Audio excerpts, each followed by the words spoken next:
Hey everybody, it's Charlie from Daily Motor. Today we're out driving the 2021 Audi Q5.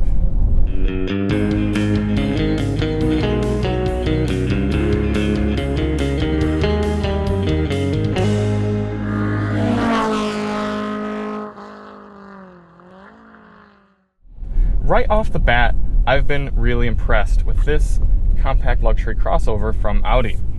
I think it is a generic, almost stereotypical luxury compact crossover. You think, all right, what does a luxury SUV look like to you? If you looked up luxury SUV in the dictionary, you'd get a photo of the Audi Q5. Nothing is remarkably outstanding with it, but that's what it does so well.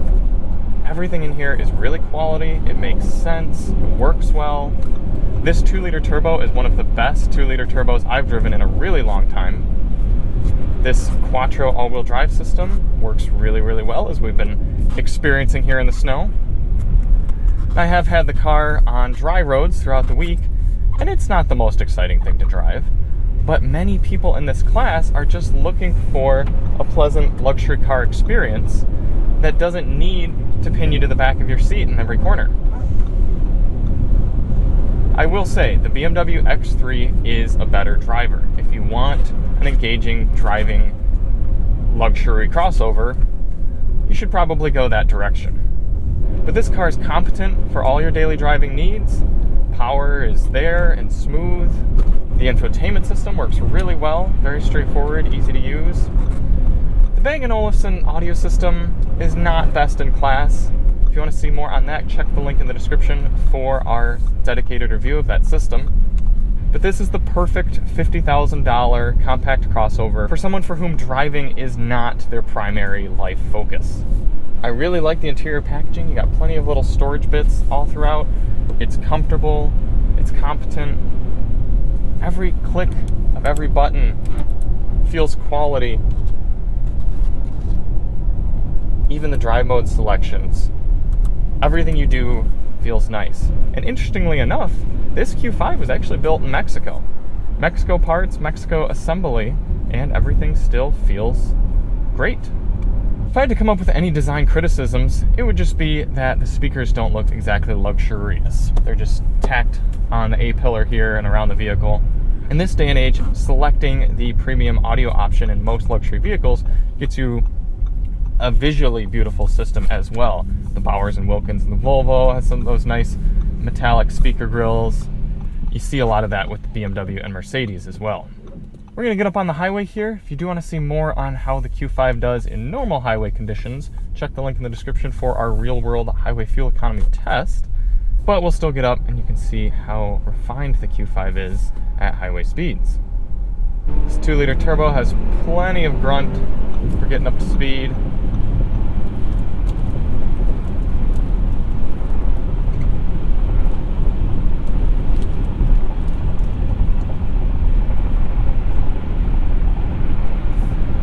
Got a good adaptive cruise control system, a decent lane keeping assist as well.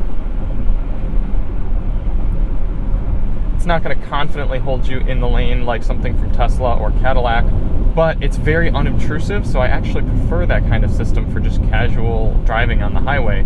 Just gently, almost imperceptibly keeps you in lane.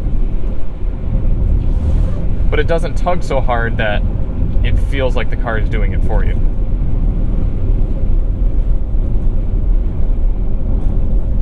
Get on some more snowy road here and test out this Quattro all-wheel drive. You can do full stability control defeat in the Q5, which I think is impressive.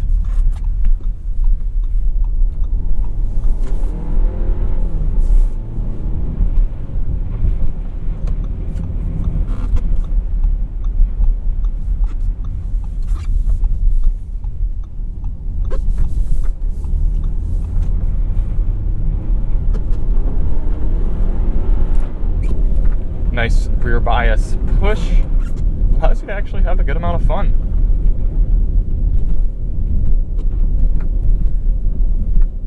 Let's open up this panoramic sunroof, a little bit of extra light in here.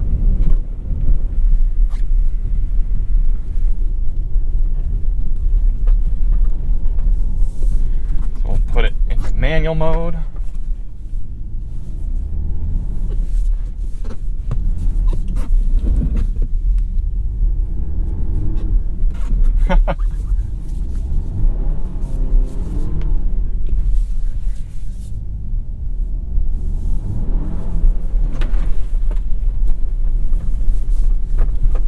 Like I said, you can actually get out and have a good amount of fun in this thing.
And then when you need it, it gets right up and goes. You do have a few different drive modes in the Q5. You've got off-road, comfort, auto, dynamic, and individual. I guess I could have put off-road to use back there, but a lot of those drive modes don't make a huge difference. Turn ESC back on.